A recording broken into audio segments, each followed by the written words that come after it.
Hello po mga kapraps, pupuntahan natin ngayon yung isang property na for sale dito sa bayan po ng Pila, Laguna. Ito po ang Barangay Road. Tapos dito po, itong way na ito, pupunta po ito ng town proper ng Pila, Laguna.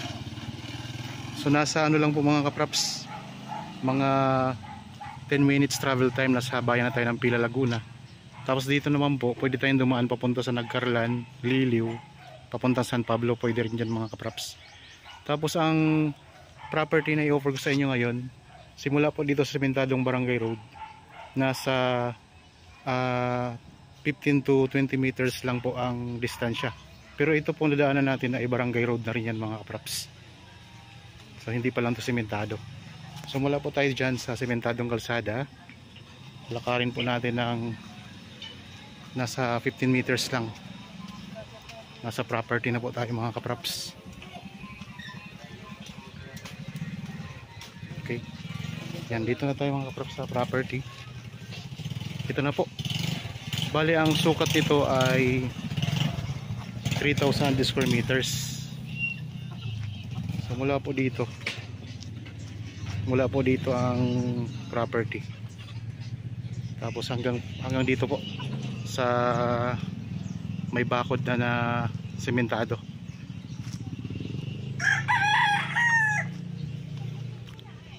Mga nasa ano ang frontage nito?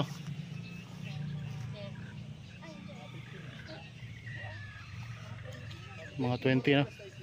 So mga nasa 20 meters ang frontage. Mula po dito mga kapraps.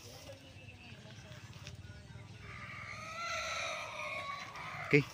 Tingnan natin mga kapraps. Ipakita ko sa inyo ang loob ng property. Yan sa tabi po ng property, sa bawat gilid ng property may bahay na po dito sa kabila. Tapos sa kabila po may bakod na kayo dito, kaya ang babakuran nyo na lang mga kapraps, dito na lang harapan. Ganyan lang po harapan mga kapraps ang babakuran natin. Tapos dito kung gusto nyo namang bakuran uli, pwede rin pong bakuran ninyo yun mga kapraps. Ang korte ng lupa ay rectangle, so pahaba po siya. Tapos ang lusot nito ay doon sa kabilang kalsada naman. Malapit po ito sa covered court dito sa barangay. Dito sa may bandang gitna ng property, mayroong tanim na langka. Ayan, tapos mayroon ding puno ng mangga. Okay. Patag ang lupa mga kapraps. So ang bayan ng Pila ay katabi po ng bayan ng Santa Cruz, yung pinakakapital na bayan ng Laguna mga kapraps, ng lalawigan ng Laguna.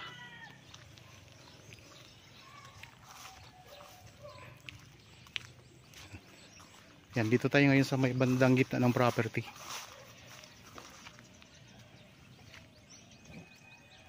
Ikot ko lang ng camera. Yan yung mga kapitbahay nyo mga kapraps.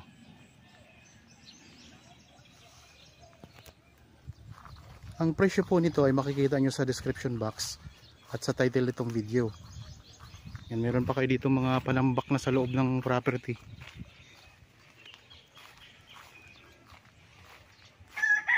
Yan, meron ding puno ng suha. Ayan, may puno din siya ng suha.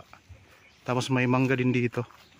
Bali ang puno ng mangga dito ay tatlong puno ng mangga.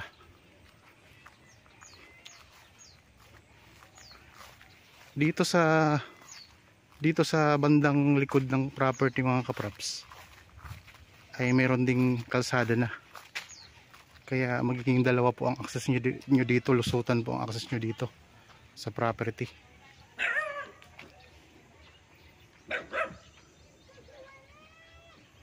So ayun lang po ang covered court.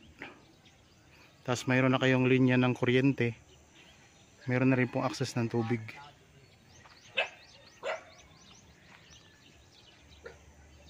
Yan, ang gagaling po tayo kanina doon. Ang sukat nito mga kapraps ay 3,000 square meters. Okay, diretsuhin natin ang bandang dulo para makita natin yung kalsada doon. May bakod na dito. Diretso po yan mga kapraps, ang bakod.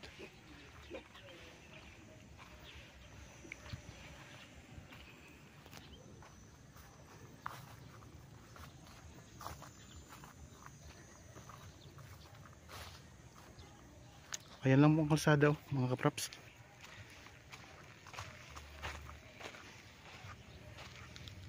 Yan yung pinakadulo, ayan lang ang kalsada. Sulusutan po sa property. Sementado dito ang kalsada, pinakadulo. So tabing kalsada lang to mga kapraps. Ang harap at likod ng property ay tabing kalsada lang. So ayan lang po ang covered court. Tapos yan may mga bahayan na yan dyan.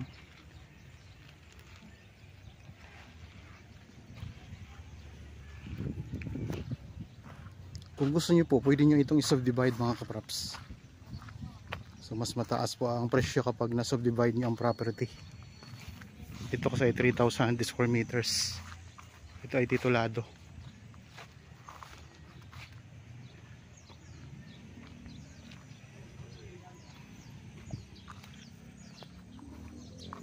Balik na tayo.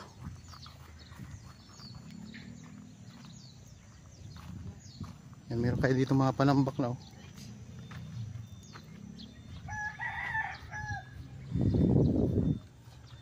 yung katabi ninyo mga kapraps, yung mga katabi ng property, may farm lot.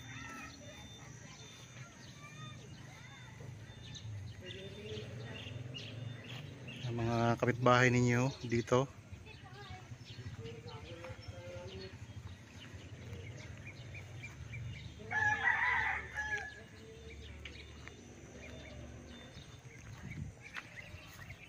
Okay, so ibalik na tayo doon sa pinanggalingan natin kanina. Kung sakaling interested po kayo sa property na ino-offer ko sa inyo ngayon, pwede po kayo magpa-schedule sa amin ng actual viewing para makita nyo po ng actual itong property. Mas maganda po kasi pag nakita nyo ng actual. Pero sa amin naman po, itong mga pinopost namin dito sa YouTube, what you watch, what you get. So kung ano yung napapanood nyo, yun na po yun. Yun po yung property talaga. Kapag picture lang po kasi ay di mo makita talaga yung property, kung anong mga katabi, kung anong itsura talaga ng property. So dito sa video makikita nyo po yung itsura ng property.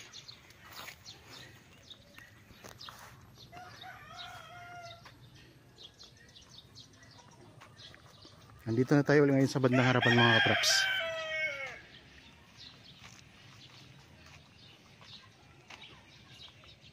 Pwede nyo itong gawing game farm. Yan, kagaya nyo, may mga alagang manok sila dito.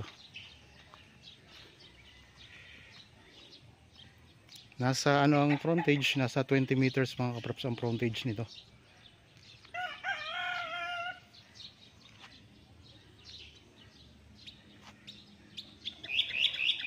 Yan, okay po, naikot na natin yung buong property. Para po sa mga bago pa lang sa aking channel at napadaan lang po dito sa aking channel, huwag niyo pong kalimutang mag-subscribe at pindutin na rin po ang notification bell para maging updated kayo sa mga bagong property na i-offer namin sa inyo. Maraming salamat po, lagi tayong mag-iingat at God bless po sa ating lahat mga kapraps.